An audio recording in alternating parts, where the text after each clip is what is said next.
Hey everyone, I'm working to hit 1,000 subscribers and I need your help to get there. If you enjoy this content, please hit that subscribe button right now. Sitting in the cleanup spot of the 2026 draft, only a loss behind Tennessee still for the #1, and on a 6-game losing The Denver streak. Broncos season has become an absolute train wreck, and what's happening behind those locker room doors is even more explosive than anyone imagined. Forget what you think you know about this team's struggles. The real story involves sideline blowups, frustrated receivers, coaching panic, and a quarterback situation so messy it would make a reality TV producer blush. Listen, football fans, buckle up because what we're about to expose will blow your mind. This isn't just about wins and losses anymore. This is about a franchise in absolute free fall, desperately trying to hold it together while everything crumbles around them. The cracks are showing, the pressure is mounting, and someone's about to break. Let's start with the elephant in the room, the moment that had everyone's jaws on the floor. Jerry Jeudy, one of the team's star receivers, was caught on camera absolutely screaming at the young quarterback on the sideline during Friday's game. We're not talking about a little coaching moment here, folks. This was full-blown, get-in-your-face, veins popping out fury. The kind of confrontation that makes everyone uncomfortable, the kind that says things are not okay in Denver. Now, the coaching staff wants you to believe this is all water under the bridge. They're spinning this narrative that it's just competitive fire and everyone's moved on. But come on, people, do they really think we're that naive? When a receiver is that visibly frustrated with his quarterback, when he's literally yelling on national television, that's not just passion for the game. That's a powder keg ready to explode. The head coach tried to downplay it, saying the relationship is fine and they've had their conversation. But here's what they're not telling you. This wasn't an isolated incident. This is the culmination of weeks of mounting frustration, missed opportunities, and a receiving core watching their quarterback leave them hanging game after game after game. And speaking of missed opportunities, let's talk about what's really happening on that field. The offensive coordinator actually admitted that he's watching from upstairs, seeing Jeudy open 3, 4, 5 times a game, and the ball isn't going his way. Can you imagine the frustration? You're an elite receiver, you're beating your defender, you're doing everything right, and your quarterback just doesn't see you, or worse, sees you and doesn't trust the throw? This is where things get really interesting, because the coaching staff is caught in this impossible situation. They're walking this razor-thin tightrope between protecting their young quarterback's confidence and acknowledging the glaring problems everyone can see with their own eyes. The offensive coordinator talks about being solution-oriented and not getting frustrated, but you can hear it in his voice, the barely contained desperation of a coach watching his season slip away, one missed throw at a time. But here's the really crazy part. They're admitting the quarterback is seeing things correctly. He's reading defenses, he's going through his progressions, he's doing all the mental work right. But when it comes time to pull the trigger, when it's time to trust what he's seeing and let that ball fly, he's hesitating, he's second-guessing, he's playing scared. The coaches are trying to frame this as a normal development process. They're talking about how the game will slow down for him, how every rep helps build trust, how this is all just part of the journey for a young quarterback. But let's be real here. This team doesn't have time for a lengthy development process. They're not tanking for draft picks anymore. They brought in talent, they made moves, they raised expectations, and now they're watching it all fall apart because their quarterback can't make the throws when it matters most. And the fourth down failures? Oh boy, don't even get me started. Twice in one game, the Broncos went for it on 4th and 1, and twice they came up empty. Now, the coaches are defending these calls, talking about how confident they felt, how they'd had success with these plays all season long. But guess what? When you're in a crucial moment, when the game is on the line, confidence doesn't mean squat if you can't execute. The first 4th down attempt was apparently a play they'd been running successfully all year, supposedly close to 100% effective. But Cleveland came out with some defensive movement, caught them off guard, and stuffed them at the line. The second attempt? They tried to get cute with a tight end sneak play, something they thought would catch the defense sleeping. Spoiler alert, it didn't work. Here's what makes this even more infuriating for Broncos fans. The coaches are still defending their aggressiveness. They're saying they won't lose confidence in their ability to go for it in these situations. But at some point, don't you have to look at the results? Don't you have to say, hey, maybe we need to reassess our approach here? Or are they just going to keep banging their heads against the wall, hoping something different happens? The running game showed some promise, which should be a silver lining, right? They were averaging about 5 yards per carry through much of the game, finding some rhythm, establishing some physicality. But then, when they needed it most, when they got into those short yardage situations where running the ball should have been a given, they got stuffed. Cleveland adjusted their defensive front in the second half, and suddenly that successful running game couldn't get them one measly yard when everything was on the line. Now, let's talk about the quarterback carousel situation, because this is where things get really messy. The team is going week to week on their quarterback decision, which the coaches claim breathes confidence into the player and the team. But let's call this what it really is: panic, uncertainty, a coaching staff that doesn't know what they have and is desperately trying different options hoping something sticks. They're talking about tailoring game plans to individual quarterbacks, about building confidence, about giving guys the best chance to succeed. But here's the harsh reality. When you can't commit to a quarterback for more than a week at a time, you're not building confidence. You're creating an environment of fear where everyone's looking over their shoulder, wondering if they're going to have a job tomorrow. And then there's the Deshaun situation. Yes, that Deshaun. He's back at practice, working with the scout team, and suddenly everyone's supposed to believe this is all part of some master plan. The coaches are praising how great he's been in the meeting room, how he's helping the young guys, how his presence is so valuable for development.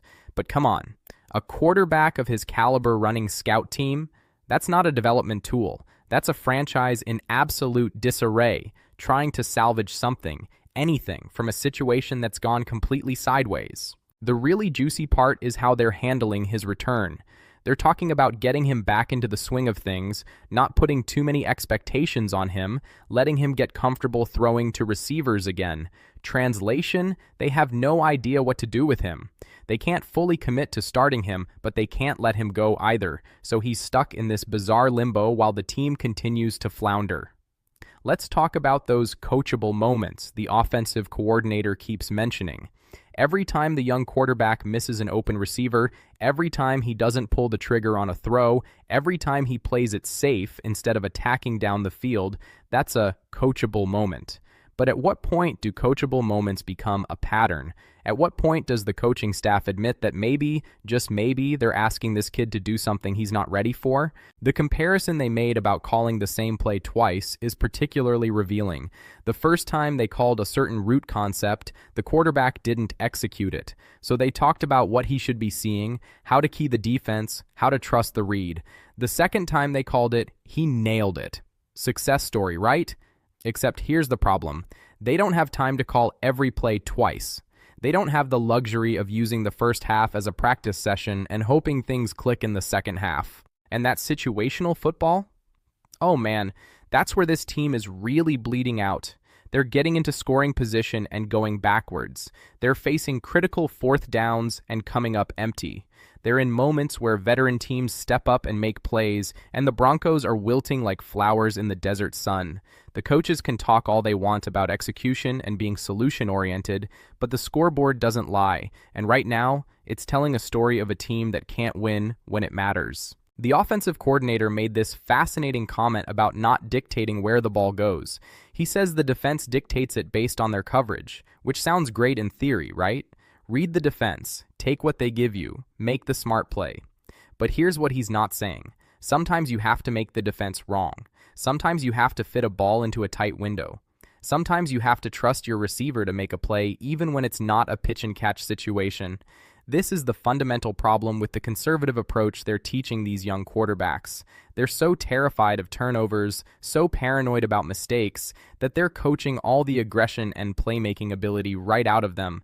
They want their quarterbacks to take care of the football, which is fine, but not at the expense of actually trying to win games. The receiver frustration is palpable, and it's not just Judy. The offensive coordinator literally admitted he's had to tell a lot of angry receivers that he doesn't dictate where the ball goes. The defense does. Stop and think about that for a second. He's had to have this conversation with multiple receivers. That means this isn't a one-time thing. This is a systemic issue where the receiving core feels like they're not getting their opportunities. Can you imagine being one of those receivers? You're running your routes perfectly, you're winning your matchups, you're getting open, and your quarterback is either not seeing you or not trusting the throw. And then your coach tells you, "Sorry, buddy, that's just how the defense played it." That would drive anyone absolutely insane. No wonder we're seeing sideline confrontations. No wonder tension is building. The stuff about the game slowing down for young quarterbacks is classic coach speak trying to buy time. They're talking about how in 5 weeks or 5 years, things will feel slower. The quarterback will be more comfortable. Everything will click. But Broncos fans don't want to hear about 5 years from now. They want to know why this team can't function right now. Here's what's really happening. The coaches are trying to manage expectations while simultaneously trying to win games, and those two goals are completely at odds with each other. You can't tell your fan base, be patient, development takes time, while also making aggressive fourth down calls and talking about playoff aspirations. Either you're developing for the future or you're trying to win now. You can't have it both ways. And let's circle back to those failed fourth down attempts, because the more you dig into the explanations, the more absurd they become. The coaches are saying they felt confident in the plays, that they'd worked all season, that they had the right matchups. But then they also admit that defenses adapt, that teams take things away, that they need complementary plays. Well, where were those complementary plays when you needed them? Why didn't you have a plan B ready when plan A got stuffed? The comment about getting the play call set smoothly and cleaner on that second fourth down attempt is particularly damning. Translation, there was confusion, there was chaos. They were scrambling to get the right personnel in, dealing with injuries, trying to manage the clock, and then they ran a play they'd repped since August but couldn't execute because nothing was set up properly. That's not bad luck, that's bad coaching. But here's where the coaches deserve some credit, and this might surprise you. They're not throwing their players under the bus publicly. Despite all the frustration, despite the missed throws and blown assignments and failed fourth downs, they're taking responsibility and talking about what they need to do better. The offensive coordinator keeps saying things like, "Where did I not make this clean enough for him?" And "Is there a better option here?" And "Our job is to put players in position to succeed." That's admirable in a way. But it's also a smokescreen, because at some point, players have to execute. At some point, the quarterback has to make the throw. At some point, you can't keep blaming scheme and coaching and preparation. Sometimes guys just have to be better. The whole situation with Cam Ward getting drafted and the coaches praising how competitive he is and what a great family he has seems almost quaint now, doesn't it? They were so excited about this ultra-competitive, confident kid who was a great free throw shooter and made of the right stuff. But all that confidence and competitiveness doesn't mean much if you can't trust your receivers and execute when the lights are brightest. And that's really the heart of the issue here. Trust. The quarterback doesn't fully trust his receivers yet. The receivers don't trust the quarterback to get them the ball. The coaching staff doesn't trust anyone enough to commit to them for more than a week at a time. It's a complete breakdown of the fundamental element that every successful team needs. The offensive coordinator talks about building trust through reps, through seeing the same things over and over, through things becoming second nature. But how do you build that trust when you're going week to week on quarterback decisions? How do you develop that natural chemistry when nothing feels stable or consistent? You can't. That's the fundamental contradiction at the heart of this entire disaster. What makes this situation even more painful for Broncos fans is that there were moments in that Cleveland game where you could see what this team could be. They were running the ball effectively. They were controlling the momentum. They had their chances.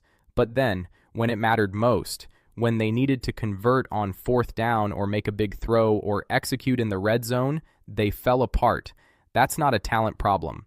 That's a mental toughness problem. That's a composure problem. The coaches keep talking about their young quarterback making good decisions and taking care of the football like those are the ultimate measures of success. And sure, not turning the ball over is important. But you know what else is important? Actually throwing touchdowns, actually attacking down the field, actually making defenses pay when they give you opportunities. Playing it safe might keep you from losing badly, but it sure won't help you win. This whole mess is compounded by the fact that the coaches know they have weapons. They know Jeudy is getting open. They know they have plays that work when executed properly. They know their running game can be effective. But knowing all that and actually executing it consistently are two completely different things, and right now, the Broncos are failing spectacularly at the execution part. The desperation is starting to show in subtle ways too. The way they're talking about Deshaun being back, like it's this great mentorship opportunity, when really it's just acknowledging they might need him to save them. The way they're defending their aggressiveness on fourth down even as it keeps blowing up in their faces. The way they keep insisting everything is fine with Jeudy and the quarterback when clearly everything is not fine. It's all starting to unravel and they're running out of ways to spin it. So where does this leave the Denver Broncos? They're stuck in quarterback purgatory, unable to commit to anyone, unable to develop consistency, watching frustrated receivers implode on the sideline, and coaching staff desperately trying to hold everything together with duct tape and positive spin. The season that started with so much hope has devolved into a weekly referendum on whether they can even execute basic football plays. The saddest part? There's talent on this roster. There are plays in the playbook that work. There are moments where you see flashes of what could be. But talent without execution is meaningless. Potential without production is just disappointment. And right now, the Broncos are serving up a heaping plate of disappointment week after week after week. This team is at a crossroads, and the decisions they make in the coming weeks will define their future. Do they stick with the young quarterback and hope the game slows down for him? Do they make a change and risk destroying whatever confidence they've built?